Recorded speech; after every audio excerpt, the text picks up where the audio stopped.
guten Abend, Bern. In der Pandemie ist Land auf, Land ab gestorben worden. Auch ich bin mit dem Tod konfrontiert worden. Und zwar daheim. Obwohl der Besser gemeint hat, bleiben Sie zu Hause. Dazu habe ich folgenden Erfahrungsbericht mitgebracht und der geht so. Lockdown. Früh am Morgen hocke ich am Küchentisch und mache Kreuzworträtsel zum Thema klingende Ortsnamen zweckentfremdet. 9 Buchstaben für einen Callcenter. Oft ringen. 8 Buchstaben für eine Glocke. Kling now. 5 Buchstaben für einen überdimensionierten Bahnhof im Schweizer Mittelland mit einer hässlichen Kleinstadt angehängt. Olden. Das war nicht lustig, aber wahr. Und ich wäre so weitergegangen, aber in dem Moment hat es mich geläutet, so klingt now. Und draussen ist der tote Person angestanden und hat gesagt, er sei der Herr Sensemann und hätte ein Last-Minute-Angebot für mich. Wir kaufen nichts, habe ich gesagt, und wenn wir die Türen zumachen und nicht gefunden, ich soll wenigstens sein Angebot anschauen, bevor ich ihn abweise. Business ist im Fall mega hart. Es ist schon gerade vorher abgewiesen worden, als er einen Klient an der Intensivstation besuchen wollte. Die junge Assistenzärztin hat ihm aus dem Zimmer rausgeschossen und keinen Besuch wegen den Corona-Maßnahmen angestoßen. Die jungen Leute heutzutage sind auch kein Respekt. Da habe ich Mitleid bekommen und bin mit ihm gegangen auf eine Guided Tour von sämtlichen Bestattungsinstituten von Orten. Gone with the Wind für Bassjumper haben wir uns angeschaut.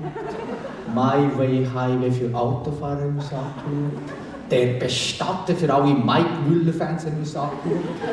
Und dann habe ich es gesehen. Direkt neben dem Reiseunternehmen Born, das mit Born to Travel Werbung macht. Das Bestattungsunternehmen aus der gleichen Familie gehört. Da bin ich sofort in Schwärme gekommen. Schauen Sie, Herr Sensemann, da kann man doch einen coolen Werbespruch machen. So, born to live, born to die, born to be bestattet. Oder wer schlägt der mag? Born, letzte Reise. Da hat der Tod Hände gegriffen, einen Vertrag aus seiner Tasche gezogen und mich gefragt, ob das in Ordnung sei und ob ich jetzt ein Deluxe, ein Basic oder ein Comfort Package buchen wo ich dann dachte, what? Oh nein, sorry, ich habe im Fall mega viel zu tun. Da hat er gemeint, ja, wer schon früh am Morgen Wortspiele macht, ich erwarte nichts Gescheites vom Leben. Auf das habe ich die Antwort gekannt. Außerdem hat er gemeint, die nächste Zeit streng, er hätte viel zu viel Besuch bei Alters- und Pflegeheimen und auch Besuchertermine mit Schlauchbooten vom Mittelmeer. Es sei jetzt meine Chance, es soll sie packen, sie im Fall now or never. Never kann ich schauen. Ich kann nicht, ich habe Dingsbums, ja genau, ich muss mein Altpapier bündeln. Das ist im Fall etwas mega Wichtiges für die Schweiz. Aber die Schweizer Methode dafür kenne ich auch nicht gefragt. Oh, da würde ich gar nicht versuchen zu erklären, wie anspruchsvoll das sei. Außerdem muss ich auch noch arbeiten. Homeoffice, you know. Ah, arbeiten, das kennt ihr gut, hat er gemeint. Er macht ja schliesslich auch seinen Job, in dem er mich mitnimmt. Sein Job hat mich genervt. Ob er überhaupt etwas anderes denkt, habe ich ihn gefragt. Er hat sowieso viel zu viel geschafft und Millionen von Menschen vorzeitig ins Jenseits befördert. Er soll noch Pause machen, Zeit mit seiner Familie verbringen. Aber die Familie hat ihn gefragt. Nein. Habe ich doch gewusst. So ein richtiger Workaholic, so ein richtiger Nerd. Weil laufe ich so bei diesem Wetter in einem Hoodie rum. Und die sind ja sicher mega praktisch am Mittelalter-Festival, aber so mega nicht zu Komfort. Also ich sicher von diesen schlecht integrierten Ausländern ohne Familie, Freunde, ohne Hobbys, einfach arbeiten. Er soll mal seine Base chillen, Ferien machen, ein bisschen sozial kompetenter werden, warum nicht ein von der Süßstelle anschaffen, sonst ein bisschen Schungli.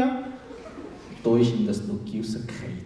Ferien machen wir denn ja klar, sie sind Ausländer, aber machen es so einen schlecht bezahlten, systemrelevanten Scheißjob. Tag- und Nachtschicht und Klienten nicht einmal Freude, wenn er kenne. Jede Spitex-Freude besser wie er. Und er ist im Fall schon sozial kompetent. Er arbeitet schließlich jeden Tag mit Menschen. Ja, er holt seine Klienten dort ab, wo sie sind. Und der Haustier im Fall auch schon und der dreiköpfige Hund.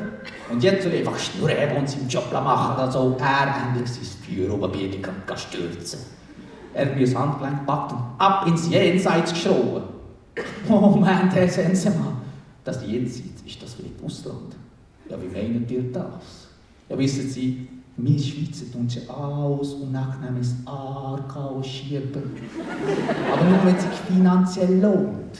Aber die werden sicher irgendein billiger Ausland entsorgt, nicht? Oh, sie ist schon über die Grenze, die haben einen guten Preis gemacht. Danke für Sie, Herr Sensemann, wissen Sie, ja, mein ID und mein Covid-Zertifikat daheim vergessen, das korrekte Schweizer Pünktchen kann ich nicht mitkommen. Da haben wir gestern angeschaut, das von wegen der mühsamen Schweizer Bürokratie gemurmelt. Da habe ich mir einen Schubs gegeben und bin schnell heimgesäckelt. Und seither mache ich nichts anderes, als mein Altpapierli bündeln. Bigeli, bigeli,